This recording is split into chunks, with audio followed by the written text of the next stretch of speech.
que é o mínimo que o município hoje tem que oferecer. Professor. Porque hoje o prefeito vai estar aí, vai falar daqui a pouco, e eu acho que o prefeito também, os cidadãos estão exigindo do prefeito. Prefeito, eu quero qualidade de vida. Exige do prefeito. Não é verdade? Por isso tem que passar a responsabilidade e o compromisso, a delegação. Primeiro, Renato, boa noite, obrigado prefeito. pelo nosso convite. Boa noite aos debatedores, aos telespectadores da TV Com.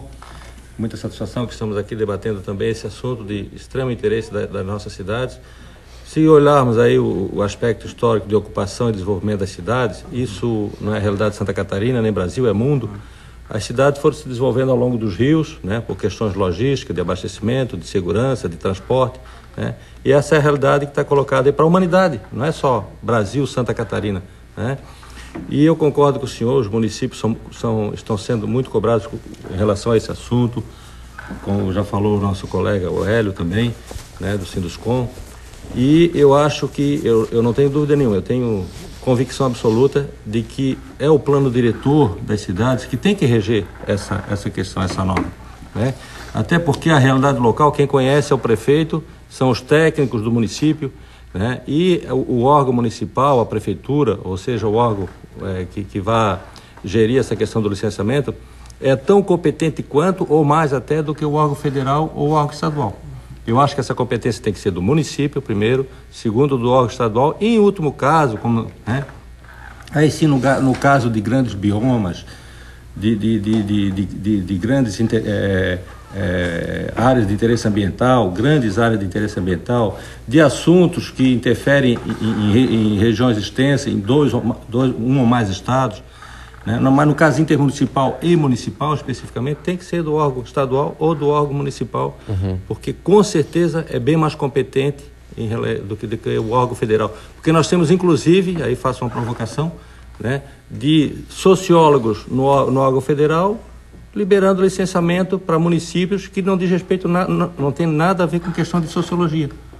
Tem questão de geologia, tem questões de biodiversidade, na questão de biologia, mas não tem questão de sociologia. Mas tem técnicos atuando nessa área. Então, qual é a competência desse técnico ou do órgão municipal? O do órgão municipal mais competente, porque conhece a realidade e está vivenciando ali o dia a dia. Bom, eu queria saber a opinião do Guilherme a respeito deste assunto. Se o texto que está em debate hoje, o relator é catarinense, né, o ex-governador Luiz Henrique da Silveira, senador da República, é o relator do projeto de lei, né, já aprovado, né, o projeto do deputado Aldo Rebelo, aprovado na Câmara. Se aprovado esse texto, qual é o impacto dele nas cidades? Boa noite. Boa noite, Renato. Boa noite, prefeito Anísio. Boa noite, doutor Hélio Bairros, professor José Rubens. Na verdade, se aprovado o texto proposto pela Câmara, que está no Senado, em nada vai mudar da situação que nós temos hoje. A proposta continua a mesma do Código Florestal de 65 e alterado em 89. As metragens continuam as mesmas, as áreas de preservação permanente continuam com um mínimo de 30 metros e as medidas e os tipos de áreas de preservação permanente permanecem os mesmos. O que a Fundemo está colocando aí na questão de demolição de construções, se nós formos aplicar no estado de Santa Catarina todo, seja em Joinville, Criciúma, Florianópolis ou São Miguel do Oeste, de 89 para cá temos uma série de empreendimentos que efetivamente, se formos aplicar a legislação, o Código Florestal, deveriam ser demolidos, ou porque estão construídos em áreas que são de preservação permanente. Foram assim porque o poder público talvez efetivamente não fiscalizou ou deixou que isso acontecesse. Então, o Código Florestal, nós temos que lembrar que essa proposta, ela trabalhava até junho do ano passado a incorporação de um capítulo que tratava das áreas de preservação permanente em áreas urbanas consolidadas. E em novembro de 2010, a Comissão Especial da Câmara dos Deputados, com um novo substitutivo, retirou esse capítulo. Que representa? Que representa que hoje as áreas urbanas que haviam sido trabalhadas para ter um novo regramento que passaria a ser de competência dos planos diretores não existe mais.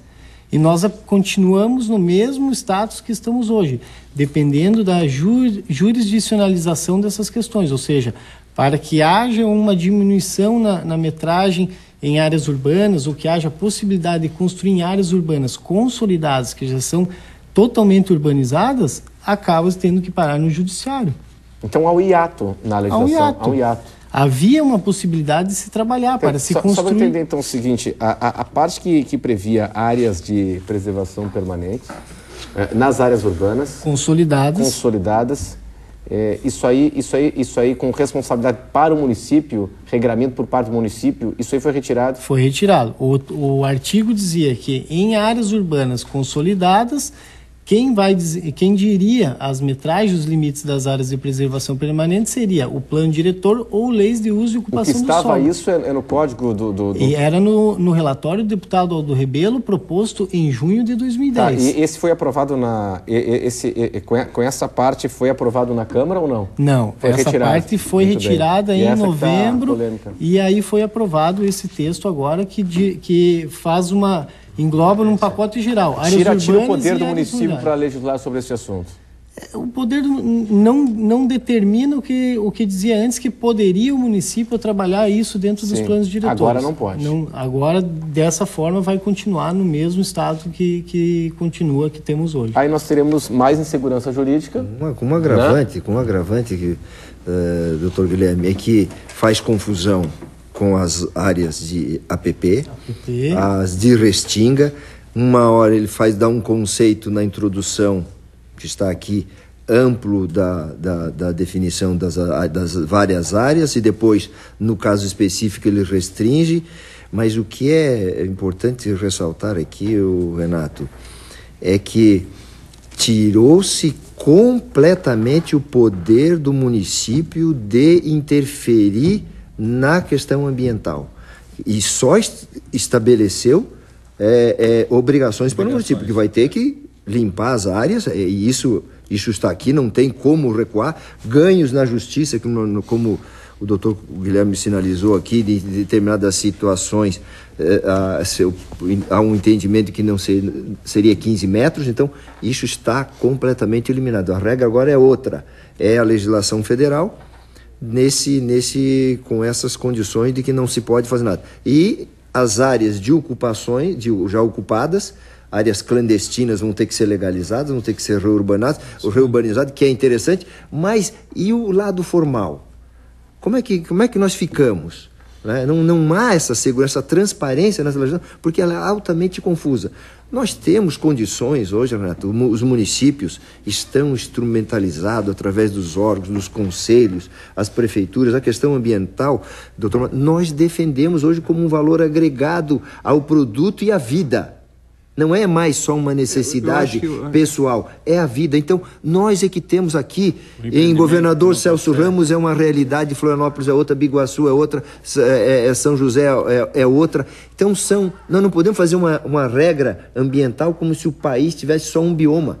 Não há, cada cenário é um cenário. E nós, nessa linha... Poderíamos deixar para o telespectador uma informação clara, que o Código Florestal ainda não foi aprovado, né? Porque senão parece que a gente está... em debate no Senado. Exatamente, nós precisamos deixar claro na Câmara, em debate no Senado. O outro lado importante também nessa discussão é que, normalmente, o prefeito estava falando, o surgimento das cidades, as cidades ela é o retrato do modo que nós vivemos a sociedade.